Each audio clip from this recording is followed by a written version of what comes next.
समग्र धरती लोक में मौजूद अरबों जीव जंतुओं की प्रजाति में से केवल मानव ही एकमात्र प्रजाति है जिसने अनंतता को जाना है, और वो उस अनंतता का हर वो राज जानना चाहता है जो अभी उसके सोच और समझ के भी परे है। अलौकिक दुनियाओं में चमकते हुए वो सितारे जो खामोशी से ब्रह्मांड के अंधकार में जगमगा रहे हैं और अरबों प्रकाश वर्ष दूर मौजूद इस धरती को ये संदेशा दे रहे हैं कि तुम अकेले नहीं हो जो इस अनंत ब्रह्मांड में जीवन की सांस ले रहा है। अंधकार से भरी ये दुनिया जहाँ प्रकाश की कोई औकात नहीं है, क्योंकि हमारे इस ब्रह्मांड में अंधकार की शक्ति प्रकाश से सबसे शक्तिशाली मानी जाती है। हालांकि प्रकाश अंधकार की एकमात्र कमजोरी है, पर अंधकार वो है जो एकमात्र सत्य है और प्रकाश वो है जो बस कुछ क्षण का एक सफेद झूठ। यहाँ सितारे मौजूद हैं, अरबों प्रकार के शायद रंग मौजूद हैं, ऐसे ग्रह जो चमत्कार से भरे पड़े होंगे, और उन्हीं में से एक चमत्कार हम भी हैं। इस सदी के एक महान एस्ट्रोनॉमर ने कहा था कि कहीं ना कहीं कुछ अतुलनीय पहचाने जाने का इंतजार कर रहा है।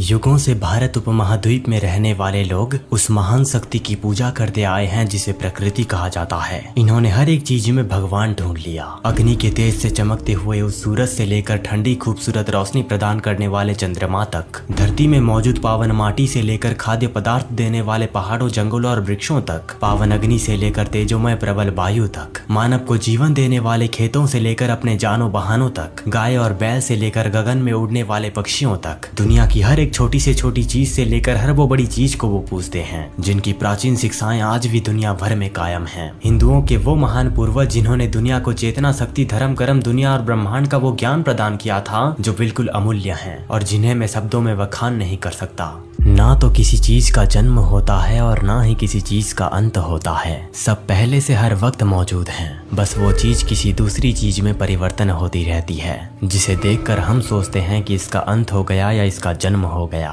ब्रह्मांड असल में है क्या? कैसे बना ये अनंत लोक? क्या है ये अनंतता? आज विज्ञान नहीं, आज आप जानोगे दुनिया के सबसे पुरातन धर्म के पुरातन ग्रंथ में मौजूद वह गूढ़ ज्ञान जो ये बताती है कि ब्रह्मांड असल में है क्या, कैसे बना, और ऐसी कई चीजें जिससे आप अभी अनजान हो।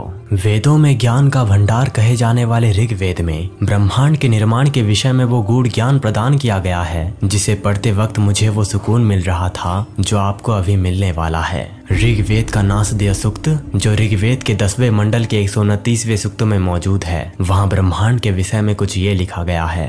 नासदीय सूक्त का पहला श्लोक ये कह रहा है कि जगत की उत्पत्ति से पहले ना ही किसी का अस्तित्व था और ना ही किसी का अनस्तित्व, मतलब इस जगत की शुरुआत ही शून्य से हुई है। तब ना तो हवा थी और ना ही आसमान था और ना ही उसके परे कुछ था। चारों ओर समुद्र के भांति गंभीर और गहन बस अंधकार के अलावा और कुछ नहीं था। नासदीय सूक्त का दूसरा श्लोक कह रहा है कि उस समय ना ही मृत्यु थी और ना ही अमरता, मतलब ना ही पृथ्वी पर कोई जीवन था और ना ही स्वर्ग में रहने वाले अमर लोग थे। उस समय दिन और रात भी नहीं थे। उस समय बस एक अनादि पदार्थ था जिसे प्रकृति कहा गया है, मतलब जिसका आदि या आरंभ ना हो और जो सदा से बना चला आ रहा हो। तीसरा श्लोक जो ये कह रहा है कि शुरू में सिर्फ अंधकार में लिपटा अंधकार था और वो जल की भांति अनादि पदार्थ था जिसका कोई रूप ही नहीं था, अर्थात जो अपना आयतन न बदलते हुए अपना रूप बदल सकता था।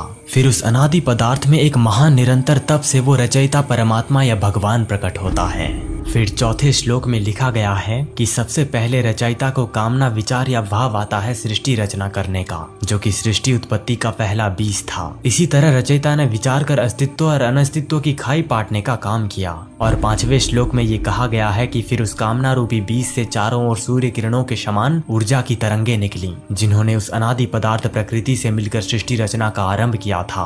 और इसी तरह 6ठे श्लोक में ये कहा गया है कि अभी वर्तमान में कौन पूरी तरह ठीक ठीक बता सकता है कि कब और कैसे इस विविध प्रकार की सृष्टि की उत्पत्ति और रचना हुई, क्योंकि विद्वान लोग तो खुद सृष्टि रचना के बाद आए। अतः वर्तमान समय में कोई ये दावा करके ठीक ठीक वर्णन नहीं कर सकता कि सृष्टि बनने से पूर्व क्या था और इसके बनने का कारण क्या था। और आखिरी और 7वें श्लोक में ये लिखा गया है कि सृष्टि रचना का स्रोत क्या है, कौन है इसका कर्ता धर्ता, सृष्टि का संचालक, अवलोकन करता ऊपर कहीं स्वर्ग में बैठा है। हे विद्वानों, उसको जानो, तुम नहीं जान सकते तो कौन जान सकता है। दोस्तों, दुनिया के हजारों ग्रंथ और किताबें सृष्टि रचना के विषय में अपने अनगिनत बातें कहते हैं, इसी प्रकार ऋग्वेद ने भी कही। हम उस चीज को जानने की बात कर रहे हैं जिसे हम कभी जान ही नहीं सकते। अगर आपको इस ब्रह्मांड से बात करनी है तो मैं हर बार कहता हूँ कि इसकी भाषा साइलेंस की भाषा है। आप खुद ही इससे पूछ सकते हैं कि आखिर है क्या, कैसे बना और क्यों बना। आपको गहरे स्तर पर वो चीजें अनुभव होंगी जिसको आपने कभी अनुभव ही नहीं किया होगा। तो आज के वीडियो में हमने ऋग्वेद में मौजूद ब्रह्मांड के क्रिएशन की बात की, पर आगे आने वाले वीडियोस में हम ऐसे ही अनंत ज्ञान की बात करेंगे। आपका मूल्यवान समय देने के लिए धन्यवाद।